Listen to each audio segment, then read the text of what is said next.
मन के सवाल में आज कोई एक प्रश्न नहीं है, अर्थात किसी एक व्यक्ति का प्रश्न नहीं है, अनेक व्यक्तियों के प्रश्न हैं और उनका एक प्रश्न बन गया है। अब ये अनेक व्यक्ति कौन से हैं? ये वे हैं जो YouTube पर रामचरितमानस, विनय पत्रिका और मन के सवाल, इनकी जो व्याख्याएं आ रही हैं, वीडियो आ रहे हैं, उनको देखने के बाद उन्होंने मुझसे संपर्क किया और कहा कि हम ध्यान मार्ग पर आगे बढ़ना चाहते हैं, भक्ति मार्ग पर, अध्यात्म के मार्ग पर आप हमारा मार्गदर्शन कीजिए। बहुत अच्छी बात है। एक अच्छी दिशा में बढ़ना चाहते हैं तो मार्गदर्शन करना बनता है। किया मार्गदर्शन। अब होता क्या है कि भीतर की जो आत्मा की प्यास है ना, वह तो कुलबुलाती है। उसकी कुलबुलाहट धक्के मारती है कि खोज किसी ऐसे को खोज जो तुझे राह दिखा सके। और वो प्यास खोज भी लेती है, किंतु होता क्या है, अब माया यहां बीच में आकर अपना खेल खेलना शुरू कर देती है। कैसे खेल खेलती है, इस विज्ञान को समझिए। आज मैं आपको मन का विज्ञान बता रहा हूं, और इसे यदि थोड़ा बहुत भी आपने समझ लिया तो कम से कम उन साधकों ने जिन्होंने ये प्रश्न किया है, प्रश्न क्या है, पहले प्रश्न सुन लीजिए कि आपने हमें बहुत सारी ध्यान विधियां बताई और उन ध्यान विधियों को हमने करने का प्रयास भी किया। आपकी विधियां बहुत सरल थी, लेकिन हम उन्हें कर नहीं पाए। हम चूक जाते हैं। ऐसा क्यों हो रहा है, आप इसके विषय में बताइए। ध्यान विधियों से वे क्यों चूक रहे हैं, इसे भी समझ लीजिए। होता क्या है कि मानकर चलिए 10 व्यक्ति मेरे संपर्क में आए उदाहरण के लिए, और उन्होंने कहा कि आप मार्गदर्शन कीजिए, हम किस प्रकार से ध्यान के मार्ग पर बढ़ें। तो मैं उन 10 को अलग अलग ध्यान विधि देता हूं, उनके बारे में जानकर, और सारी विधियां मेरी रात की होती हैं, जिससे कि किसी को भी ये कहने का मौका ना मिले कि दिन में तो हम अपने काम में व्यस्त होते हैं, मुझे यहाँ जाना होता है, मुझे वहाँ जाना होता है, क्योंकि जीवन की 1000 धंधे हैं, वे उलझाए रखते हैं। तो इसलिए जो ध्यान विधि मैंने आविष्कृत की वह की कि रात को सोने से ठीक 15 मिनट पहले वो ध्यान विधि करनी है। शुरुआत में सिर्फ 15 मिनट मैं उनको कहता हूँ, सोने से 15 मिनट पहले। उन्हें लगता है कि कुछ भी मुश्किल नहीं है, तो इतना सरल सी बात है, 15 मिनट पहले बिल्कुल करेंगे।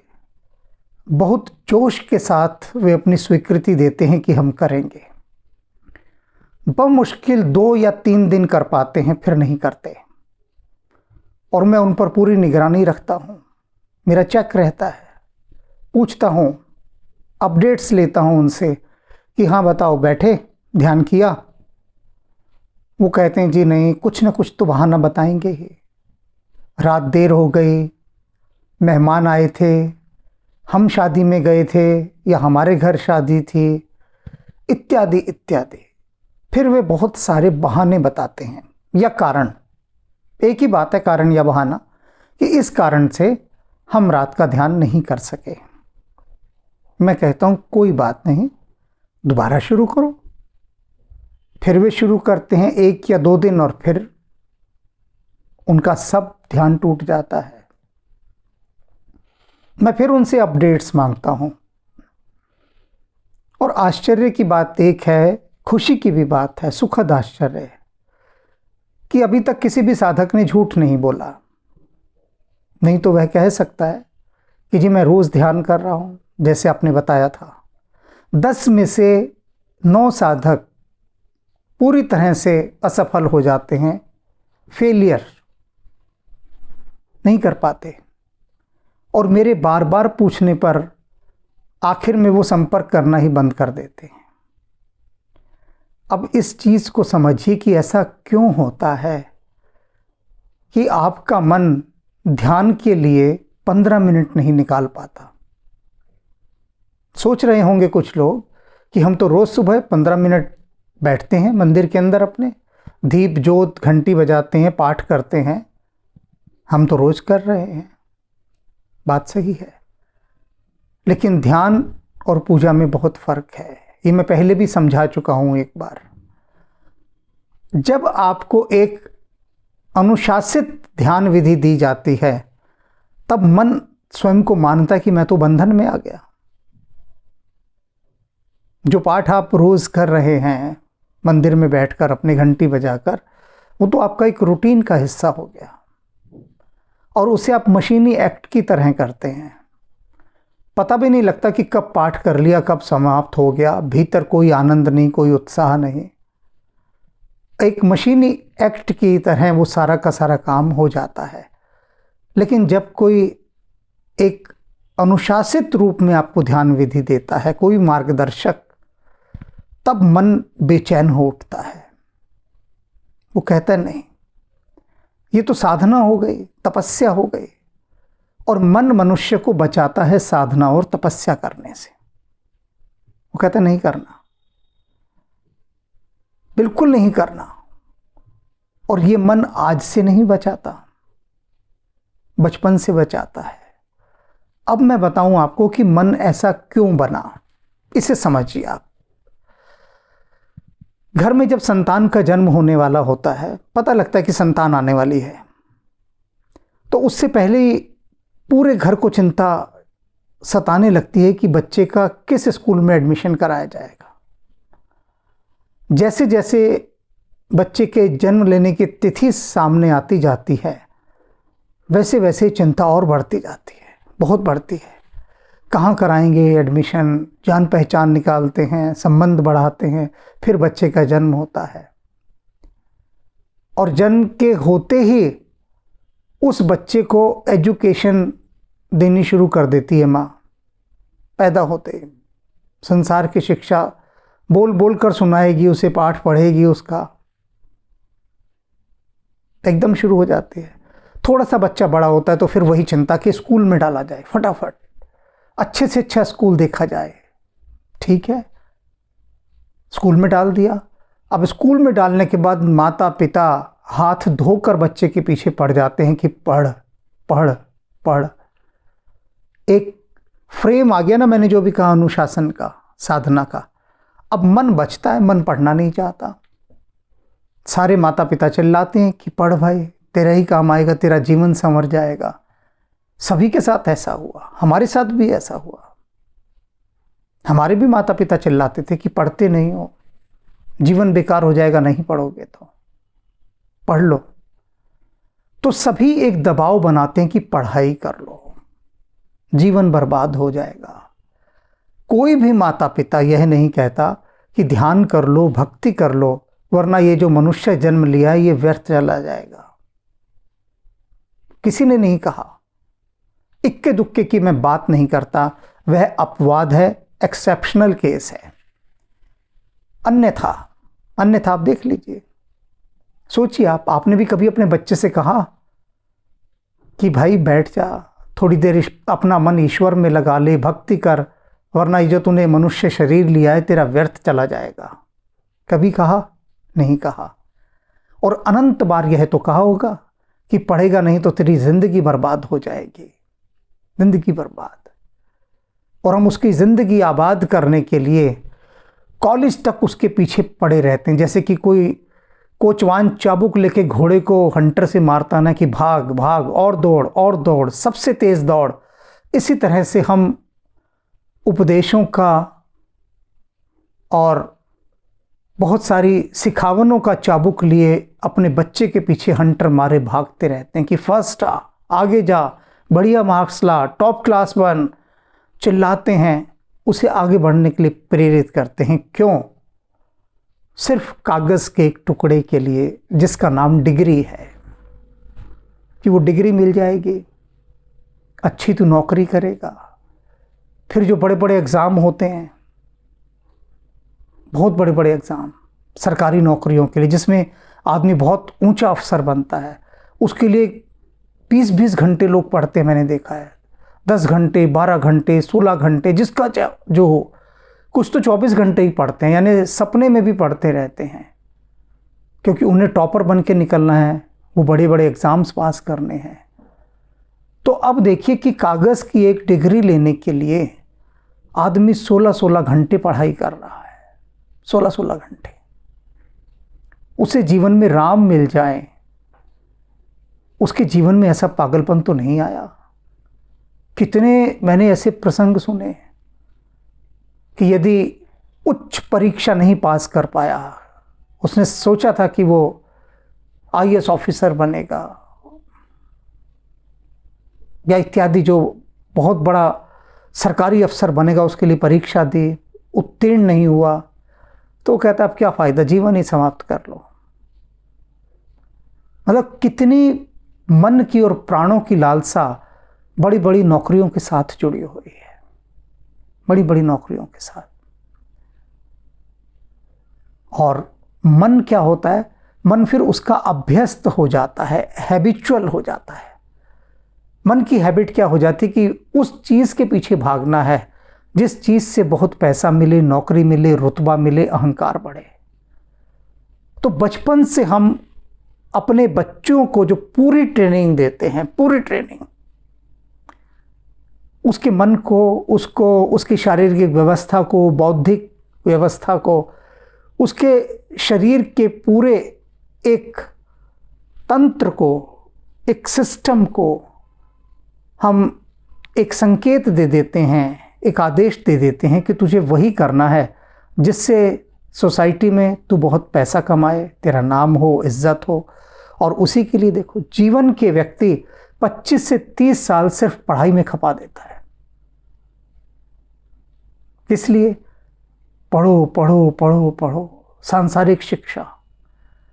तो सांसारिक शिक्षा पाने के लिए जिंदगी के 30 साल झोंक दिए जाते हैं बुरी तरह से, लेकिन वह हमारा हृदय, वह हमारी आत्मा, वह परमात्मा की ओर बढ़े, इसके लिए उन शुरुआती 30 सालों के कितने साल झोंके जाते हैं, आप बताइए।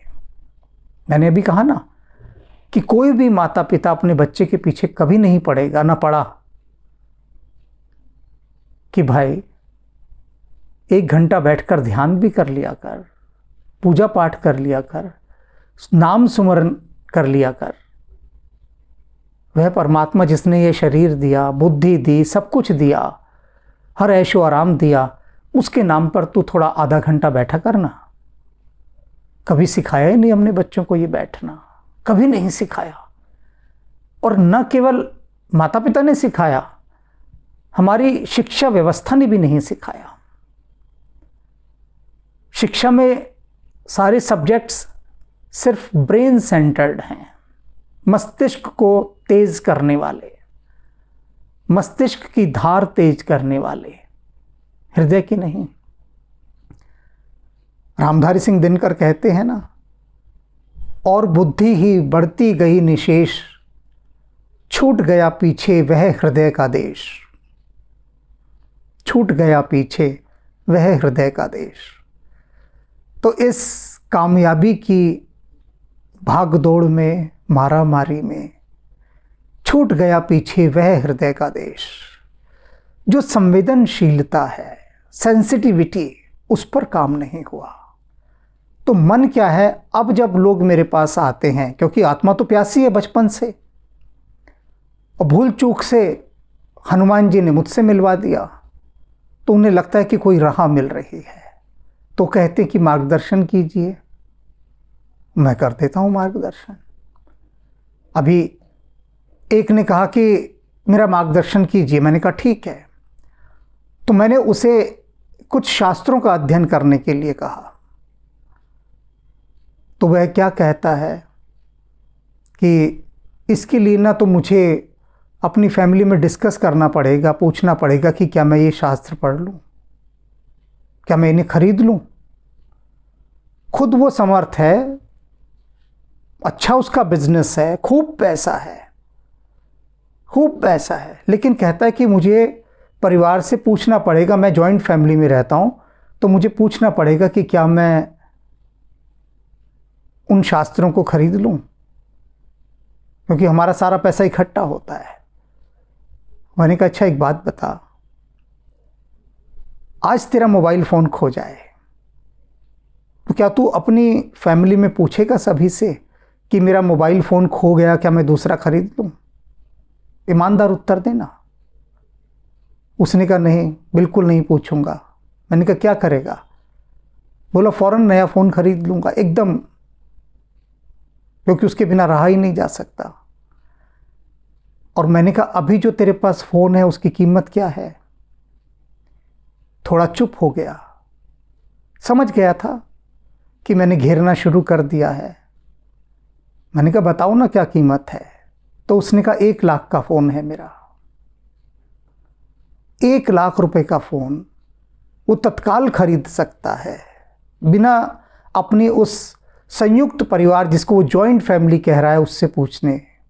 लेकिन अगर मैंने उसको कुछ शास्त्रों का अध्ययन करने के लिए कहा, और उनकी कीमत कोई ज़्यादा नहीं रही होगी, शास्त्रों की कीमत बहुत थोड़े, बहुत होती कितनी है, इन्हें पढ़ना ही कौन चाहता है, इसकी कीमत भी ज़्यादा नहीं, सस्ते ही है।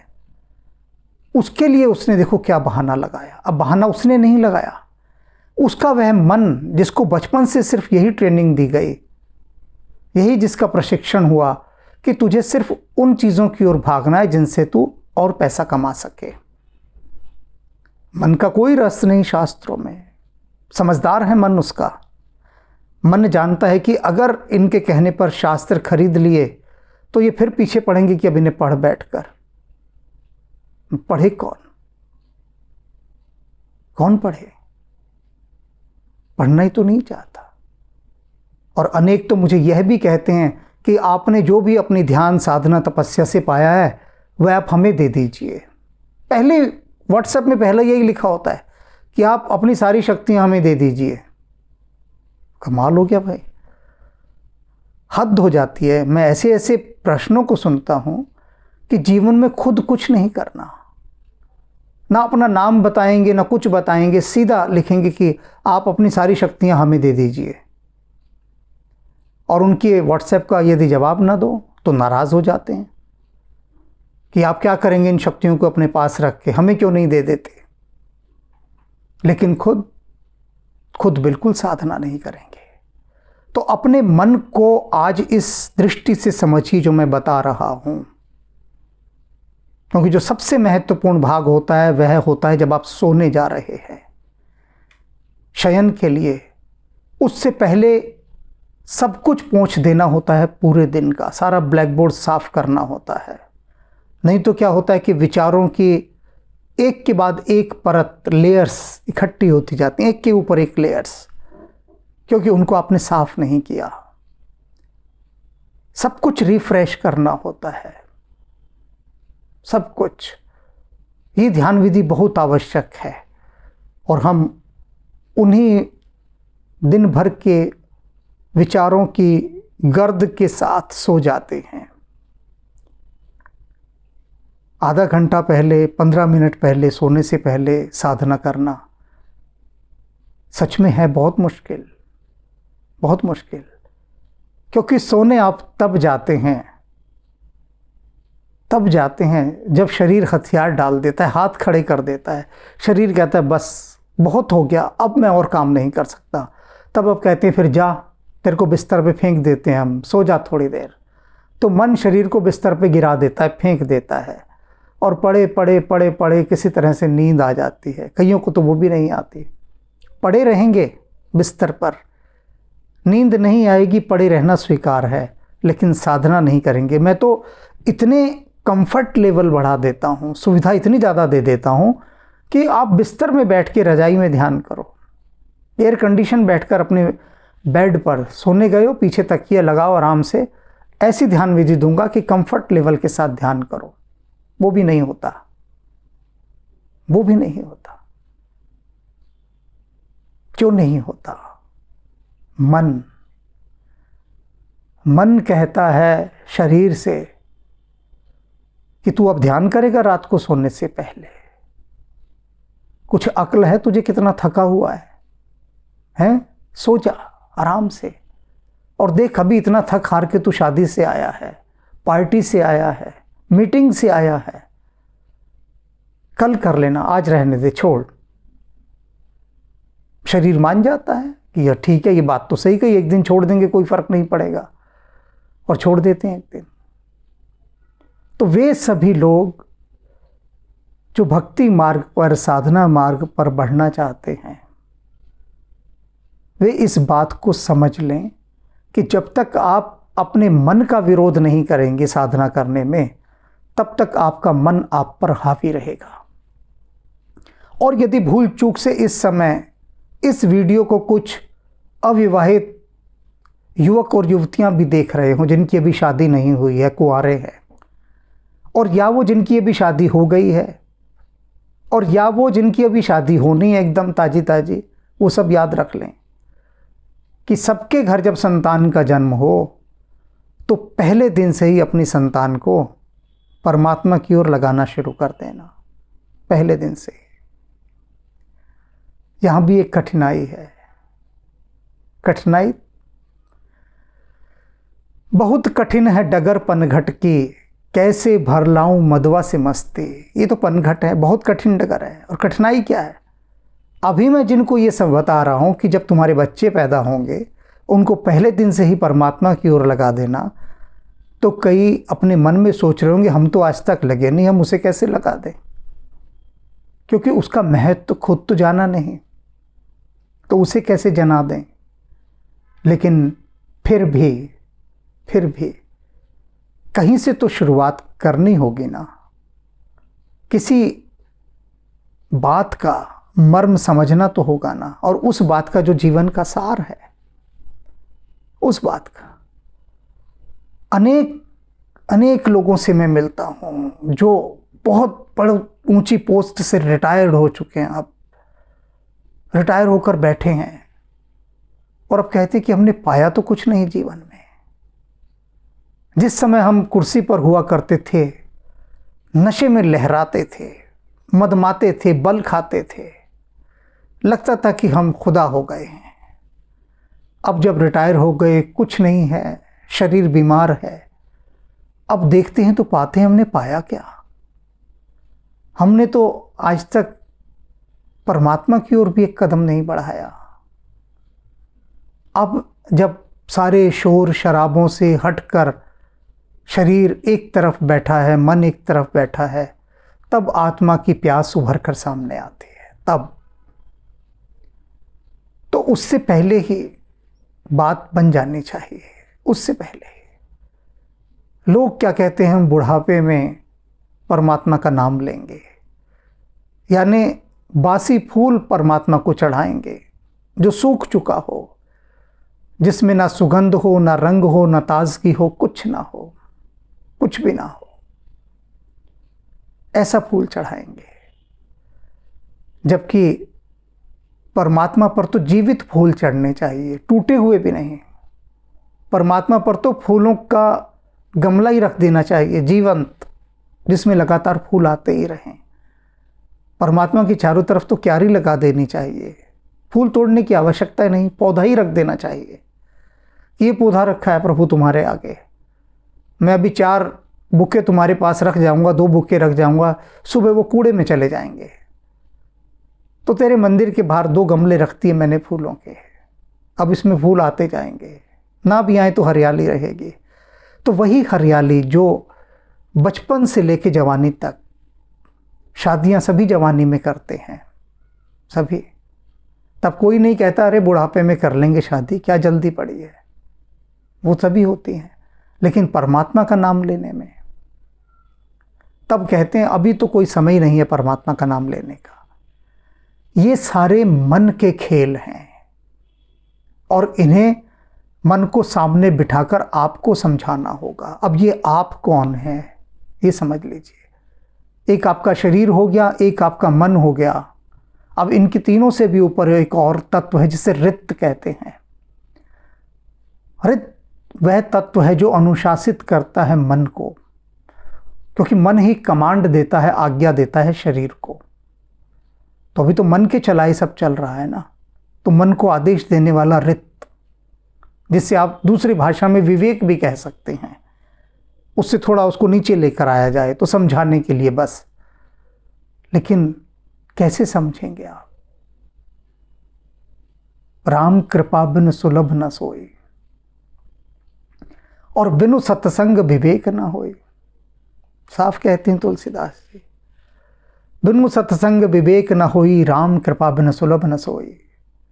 तो तुम्हें सत्संग तो करना ही होगा, सत्य का संग। निरंतर अपनी इस मन की प्यास को ध्यान की ओर, साधना की ओर लगाना होगा, उसे वह रस देना होगा, स्वाद देना होगा। तभी तो मन कहेगा कि चलो ध्यान करते हैं, वरना क्यों कहेगा वो? क्या ज़रूरत है उसे कहने की? कभी नहीं कहेगा। मन तो यही कहेगा पार्टियां करो, यही कहेगा, इधर उधर ताश खेलो, समय नष्ट करो, व्यर्थ बैठे रहो, दोस्तों में गपशप करो। मन तो यही कहेगा। कितना अच्छा लगता है, बैठे हैं 2-2, 3-3 घंटे दोस्तों के साथ गप्पे मार रहे हैं, बस चाय पी रहे हैं, ताश खेल रहे हैं, सिगरेटें पी रहे हैं। मन को ये सब बहुत भाता है, बहुत अच्छा लगता है। किंतु इसके बीच भी मैंने 9 साधकों की बात की अभी, कि 9 साधक ऐसे होते हैं जो एस्केप कर जाते हैं, पीछे हट जाते हैं। एक साधक ऐसे भी हैं जो डटे रहते हैं, हटते ही नहीं। मैं जो उनको कहता हूं वो वही करते हैं, और थोड़े दिनों में ही वो कहते हैं कि हमने वो सारे बैरियर्स पार कर लिए मन के, जो बैरियर मन ने लगाए थे। अब मन हमारा सेवक हो गया है और हम उसके स्वामी हो गए हैं। अब हम जो मन से कहते हैं मन वही करता है। उनका वो रित तत्व जो है वो एक्टिवेट हो जाता है। मन जो अभी तक मालिक बना बैठा है, फिर वो सेवक बन के हाथ जोड़े खड़ा रहता है और पूछता है, कहिए मेरे लिए क्या आदेश है?